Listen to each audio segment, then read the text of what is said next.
مرنے والوں کی آخری رسومات۔ آگاہ اپنی موت سے کوئی بشر نہیں، سامان 100 برس کا ہے، پل کی خبر نہیں۔ موت برحق ہے، تاہم مرنے کی رسومات ہر قوم اور معاشرے کی اپنی اپنی ہیں۔ ان میں سے کچھ بہت دلچسپ بھی ہیں تو کئی بہت ظالمانہ۔ آئیے ایک جائزہ لیتے ہیں۔ مردوں کو محفوظ کرنا۔ قدیم مصر میں بادشاہوں اور امراء کی لاشوں کو ممی کی صورت میں محفوظ کیا جاتا تھا۔ ان کا عقیدہ تھا کہ اس طرح مرنے والے کی روح اگلے سفر تک محفوظ رہتی ہے۔ برف میں رکھنا۔ قدیم زمانے میں لوگ مردے کو برف میں محفوظ کر لیتے تھے۔ ان کا ماننا تھا کہ ہو سکتا ہے مستقبل میں کوئی ایسی دوائی مل جائے جس کا استعمال کر کے اپنے پیاروں کو دوبارہ زندہ کیا جا سکے۔ سمندر میں رسومات۔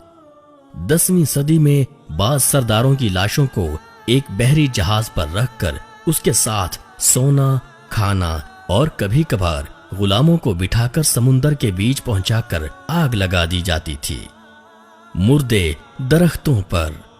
آسٹریلیا، برطانیہ، کولمبیا اور سربیا کے کچھ قبیلے لاش کو درخت کی جڑوں اور شاخوں سے باندھ کر چھوڑ دیتے تھے۔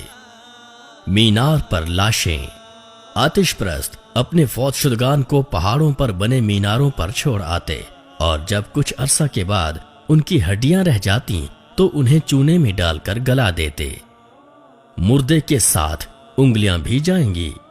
مغربی پاپوا گنی کے دانی قبیلے کی خواتین اپنے مرنے والے پیاروں کے ساتھ انگلیاں کاٹ کر دفن کر دیتی تھیں، جس سے وہ اپنے دکھ کا اظہار کرتیں۔ Aqua machine.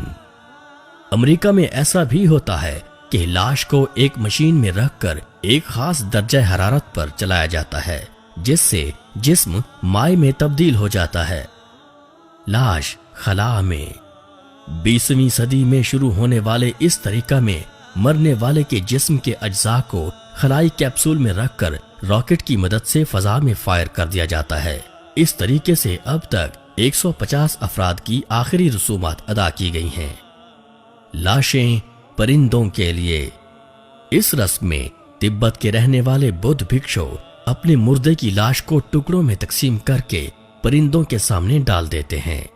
اب بھی 80% بدھ بھکشو یہی طریقہ اختیار کرتے ہیں۔ اسلام نے فوت شدگان کو زمین میں دفن کرنے کا حکم دیا، جو ایک فطری طریقہ کار ہے، اور جس طرح انسان کو زندگی میں عزت و تکریم سے نوازا ہے، موت کے بعد بھی اس میں کمی نہیں آنے دی۔